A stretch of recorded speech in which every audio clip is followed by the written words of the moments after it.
Hi, and welcome to a video for a cute little hello card that I made. And I wanted to do this video just to show you a few different steps I made. So here I'm using the Sunflower Sweetheart design from My Favorite Things. And what I'm going to do is I'm going to use the coordinating dynamics that you see here. And I'm going to use it and actually deboss my paper so that it leaves a little impression. So I'm going to use an embossing mat. These ones you can pick up in the MFT store, and a sheet of Express It blending card paper. And I'm just placing my Die-namics in place, and I'm using a cuddle bug, and I'm just going to put the plate on top and then run it through my machine.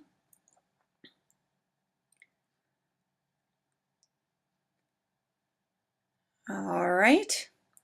And as you can see, then when you pull out the paper, you've got this outline where my image is, I'm going to stamp. Next up are a few other little pieces that I'm going to add to my design, and they're from the smartphone dynamics. And I'm going to use the little word bubble and also the little phrase of hello. And the word bubble I'm just going to cut out on a piece of craft cardstock. And then the hello, I'm actually going to line a piece of lemon drop paper with a tiny piece of an adhesive sheet. These you can pick up in the MFT store as well. And that little adhesive sheet will help so that I don't have to glue my sentiment on. I can just have it like a sticky back. So I'm going to run those two pieces again through my Cuttlebug machine.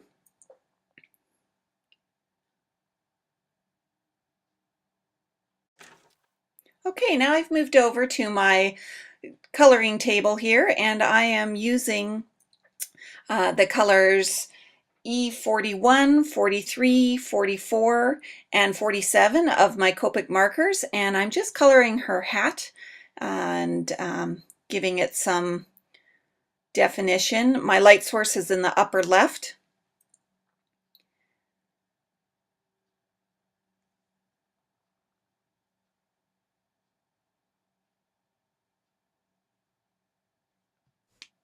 Now that I have her hat colored, I am going to actually add some texture to it. So I'm going to use the Western background stamp. It's from Lisa Johnson Designs from My Favorite Things. And I am going to put that on an acrylic block, and then I am going to spray it with Copic blender solution. Now I put Copic blender solution in a little mini mister bottle, and I'm just going to spray my stamp with it and get it nice and moist. And then I'm going to evenly push it over top of my colored area. And the great thing about this technique is that only the colored areas are going to pick up this kind of texture. So it has a very subtle texture for the hat. I didn't do anything too wild, but spritz it up again, and then go and I can stamp it again on the lower portion of her hat that I had missed.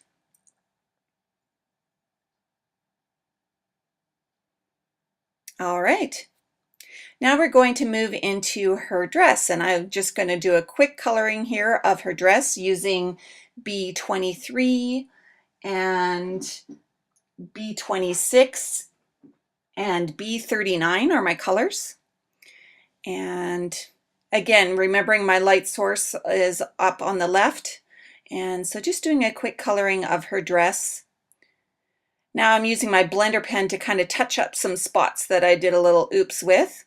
And I'm going to be using the washi patterns to add texture to her dress. It's actually a little polka dot pattern that I quite like.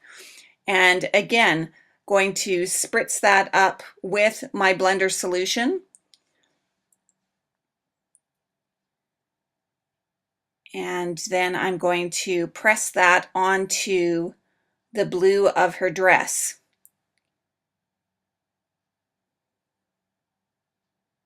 All right, and the Copic blender works as it dries, and so it takes a few seconds for it to start to show. So I'm going to keep moving down her dress, and again, spritz my stamp. And you can see that the little bit of dots are starting to show up. I'm going to do it again, and this time, when I've done it, I neglected to clean off my stamp in between. I should have used a little baby wipe and given it a quick clean.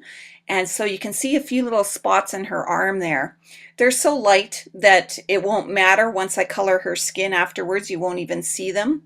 But it's just a good reminder to remember to clean off your stamp in between this spritzing technique, because you don't want color going where you don't want it. And once more to the bottom of her skirt. All right, so you can see then that the neat little kind of polka dot effect that this gives. Now I will come in with a blender pen and try and get rid of those spots that I left in her arm. That'll lighten it up a little bit for when I move over onto her skin. So when doing her skin, I just want to show you a quick little technique that I sometimes use, and it's using the BV31 marker. And I use it to kind of map out where the shadows are going to fall on the face and on the skin. And when I'm done coloring, you don't see this marker color at all, but it gives me a good way to start. And so you can see that it's a very light blue-violet color, and it'll just sink the shadows a little deeper in the areas where there are deep shadows. So, you know, underneath the hem of her skirt, her hairline casts a shadow on her face, and the back of her arm, and different areas like that. So I hope that this video gave you a few little tips to glean off of this and hopefully try out for yourself. But thank you for watching, and my finished project will be on my blog.